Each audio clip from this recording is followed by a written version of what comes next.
2 week પહેલાં છે ને અમે સાઉથ ઇન્ડિયન રેસ્ટોરન્ટમાં ગયા હતા. તો ત્યાંના મેન્યુમાં અમે ઓર્ડર કરતા હતા ત્યારે જોયું કે ટમાટો રવા પુલાવ લખેલું હતું. તો કીધું રવા પુલાવ તો આપણે ક્યારેક ખાધો નથી, જોયો નથી. તો રાઈસ પુલાવ તો હોય છે, ઓટ્સ પુલાવ હોય, આવી રીતે રવા પુલાવ આપણે ખાધો નથી. તો ચલો ઓર્ડર કરીએ, જોઈએ કે કેવો આવે. તો જ્યારે ડીશ આવી ટેબલ ઉપર તો એવું લાગ્યું કે આ તો ઉપમા છે, પણ જ્યારે ખાધો ને ત્યારે ઉપમા કરતાં અલગ ટેસ્ટ હતો. એકદમ સરસ એવો ટેસ્ટ હતો. તો મને એમ થયું કે ચલો આજ તમારી સાથે રેસીપી શેર કરું. તો એક મિક્સર જારની અંદર આવી રીતે 2 મીડિયમ સાઇઝના ટમેટા લઈ લીધા છે, એને કટ કરી લેશું. અને 2 લાલ કાશ્મીરી મરચાં, જે સૂકા મરચાં આવે ને એને આવી રીતે પાણીમાં પલાળી દીધા હતા, એ એડ કરી દઈશું. આ તીખા મરચાં નથી, મેં કલર માટે એડ કર્યા છે. અને એની એકદમ સરસ એવી ફાઇન આપણે પેસ્ટ બનાવી લઈશું. તો ફ્રેન્ડ્સ, આપણે આજે ટમાટો રવા પુલાવ બનાવવાના છીએ. તો ટમાટો કમ્પલસરી એડ કરવાના છે. તો ફ્રેન્ડ્સ, આવી રીતે એની પ્યુરી બની જાય પછી આપણે એનો વઘાર કરી લઈએ. એક વાસણની અંદર 1 ચમચી તેલ એડ કરશું અને 1 ચમચી આપણે ઘી એડ કરી દઈશું. બંને વસ્તુ સરસ રીતે ગરમ થઈ જાય એટલે અડધી ચમચી રાઈ એડ કરી દઈશું. સાથે અડધી ચમચી અડદની દાળ અને અડધી ચમચી આપણે ચણાની દાળ એડ કરી દઈશું. હલકું એવું આ બધી વસ્તુને સતલાવા દઈશું. સતલાઈ જાય પછી એની અંદર 10થી 12 આપણે કાજુ એડ કરશું.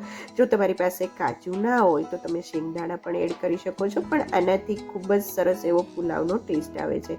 ગોલ્ડન બ્રાઉન કલર થઈ જાય પછી એની અંદર મીઠા લીમડાના પાન, અડધી ચમચી હિંગ અને આવી રીતે 2 મરચાંને કટ કરી એડ કરી દઈશું. અને હલકા એવા બધી વસ્તુને આપણે સતલાવા દઈશું. હવે સરસ રીતે બધી વસ્તુ સતલાઈ ગઈ છે. એની અંદર એક ડુંગળી ઝીણી કટ કરીને એડ કરી દઈશું. ખાતા હોય તો એડ કરવાની, ઓપ્શનલ છે. ડુંગળીને પણ આપણે 1 મિનિટ સતલાવા દઈશું. સરસ રીતે સતલાઈ જાય પછી એની અંદર બીજા વેજીટેબલ્સ એડ કરી દઈએ. એક ગાજરને ઝીણું કટ કરી એડ કરશું. બાફેલા વટાણા એડ કરી દઈશું અને બાફેલી મકાઈને એડ કરી દઈશું. સાથે આપણે આવી રીતે એક ઝીણું કટ કરેલું કેપ્સિકમ પણ એડ કરી દઈશું. સરખી રીતે મિક્સ કરી બધા વેજીટેબલ્સને સરસ રીતે સતલાવા દઈશું. જો આમાંથી તમારી પાસે કોઈ વેજીટેબલ્સ ના હોય તો તમે સ્કીપ પણ કરી શકો છો અને તમે આમાં બીજા વેજીટેબલ્સને પણ એડ કરી શકો છો. ફણસી છે, બટેટું છે, આવી રીતે કોઈ કેબેજ છે. તો આવી રીતે શાકભાજીને આપણે થોડીક વાર ચડવા દઈશું. સરસ રીતે 1 થી 2 મિનિટ થયું એટલે સરસ રીતે શાકભાજી છે એ ચડી ગયા છે. આપણે એને એકદમ સોફ્ટ નથી કરવાના, થોડા ક્રન્ચીનેસ રહે એવી રીતે રાખવાના છે. અને હવે આની અંદર આપણે જે ટમાટો પ્યુરી કરીને રાખી છે એ એડ કરી દઈશું. સરખી રીતે મિક્સ કરી દઈશું. ટમાટો જલ્દીથી ચડી જાય એના માટે સ્વાદ પ્રમાણે મીઠું એડ કરી દઈશું. સરખી રીતે મિક્સ કરી અને ટમાટો ચડી જાય ત્યાં સુધી આપણે આ વેજીટેબલ્સને કૂક કરી દઈશું. ઢાંકણ ઢાંકી દઈએ ત્યાં સુધીમાં આપણે બીજી તૈયારી કરી લઈએ. હવે કડાઈની અંદર 1/4 કપ આપણે આવી રીતે રવો લઈ લઈશું. રવાને મીડિયમ ટુ લો ગેસની ફ્લેમ રાખી સરખી રીતે થોડીક વાર માટે શેકી લઈશું. એકદમ કલર ચેન્જ નથી કરવાનો. રવો શેકાઈ જશે એટલે થોડોક એવો એ ફૂલી જશે અને હલકો એવો આપણે એને શેકી લઈશું. રવો શેકાઈ જાય પછી તરત જ આપણે એને એક વાસણની અંદર ટ્રાન્સફર કરી દઈશું, કેમ કે કડાઈમાં રહેશે તો એ ઓવરકુક થઈ જશે.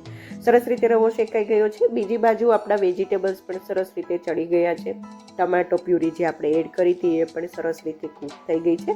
સરખી રીતે મિક્સ કરી દઈએ અને હવે આપણે જે રવો શેકીને રાખ્યો તો એ આપણે એડ કરી દઈશું. રવો શેકવો ખૂબ જ જરૂરી છે, તો એકદમ ટેસ્ટી અને ફ્લેવરફુલ આ પુલાવ બનશે.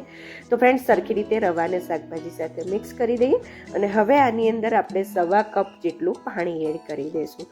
થોડુંક વધારે આમથી આમ પાણી થાય, કેમ કે રવા ઉપર ડિપેન્ડ હોય છે. તો મેં 1/4 કપ રવો લીધો હતો, એની સામે મેં 1/4 કપ ગરમ પાણી એડ કર્યું છે. ફ્રેન્ડ્સ, ખાસ યાદ રાખજો કે આ ટાઈમે તમારે એકદમ ગરમ પાણી એડ કરવાનું છે અને પછી તરત જ આપણે મિક્સ કરી દઈશું, નહીંતર ગાંઠો થઈ જશે.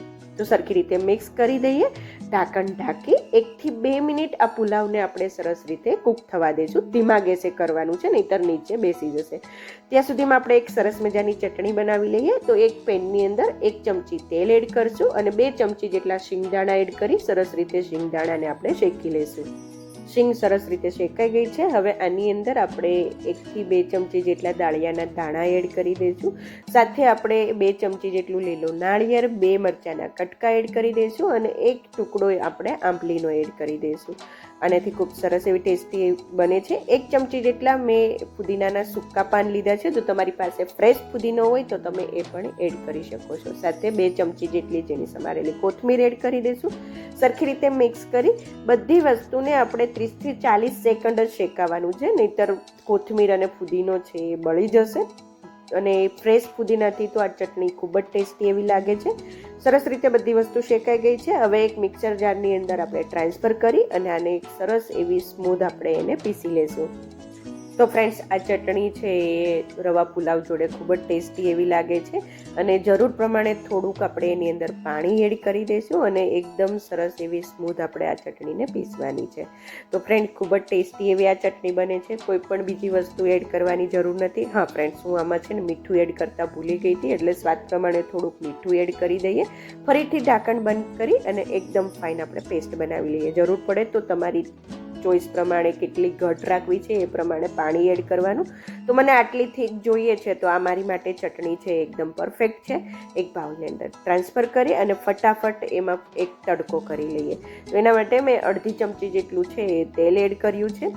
તેલ ગરમ થઈ જાય પછી એની અંદર 1/4 ટીસ્પૂન જેટલી અડદની દાળ, 4 થી 5 મીઠા લીમડાના પાન અને આવી રીતે 2 મરચાંના કટકાને એડ કરી અને એને આપણે ચટણીની અંદર એડ કરી દઈશું. તો આપણી રવા ઉપમા જોડે ખાવા માટેની સરસ એવી ચટણી તૈયાર થઈ ગઈ છે. આ ચટણીને તમે ઇડલી ઢોસા સાથે પણ ખાઈ શકો છો. બીજી બાજુ આપણો રવા પુલાવ પણ સરસ રીતે ચડી ગયો છે. એને એકદમ ટેસ્ટી અને વધારે ફ્લેવરફુલ બનાવવા માટે 1 થી 2 ચમચી જેટલું આપણે ઘી ઉપરથી એડ કરશું. આનાથી ખૂબ જ ટેસ્ટી આ પુલાવ લાગે છે. સાથે 1/4 ટીસ્પૂન જેટલો આપણે ગરમ મસાલો અને કોથમીરથી ગાર્નિશ કરી દઈશું. તો ફ્રેન્ડ્સ, ખૂબ જ ટેસ્ટી અને વેજીટેબલ્સથી ભરપૂર ખૂબ જ ઝડપથી આ બની જાય છે એવો આપણો ટમાટો રવા પુલાવ બનીને રેડી થઈ ગયો છે. ઘણા લોકો આને ઉપમા પણ કહેતા હોય છે, પણ ઉપમાથી થોડોક અલગ એવો ટેસ્ટ છે. રવા ઉપમા કહી શકો, રવા પુલાવ પણ કહી શકો, એવો આ રવા ઉપમા રેડી થઈ ગયો છે. ગરમ ગરમ આને સર્વ કરવાનો હોય છે. ગરમ ખાશો તો વધારે ટેસ્ટી લાગશે અને સાથે આપણે ચટણી સાથે સર્વ કરી દઈશું. તો ફ્રેન્ડ્સ, એકદમ ઝડપથી આ રવા પુલાવ બનીને રેડી થઈ ગયો છે. ચોક્કસથી એકવાર આ રેસીપી ટ્રાય કરજો અને મને કમેન્ટમાં જણાવજો કે તમને મારી આ રેસીપી કેવી લાગે. અને હા ફ્રેન્ડ્સ, તમને જો મારી રેસીપીઓ ગમતી હોય તો પ્લીઝ મારી ચેનલને લાઇક કરજો, તમારા ફ્રેન્ડ્સ અને ફેમિલીમાં શેર કરજો, સબસ્ક્રાઈબ કરી બાજુમાં રહેલા બેલ બટનને પ્રેસ કરી દેજો, જેથી તમને મારી નવી નવી રેસીપીઓનું નોટિફિકેશન મળતું રહે. Thank you for watching. ફરીથી મળીએ એક નવી રેસીપી.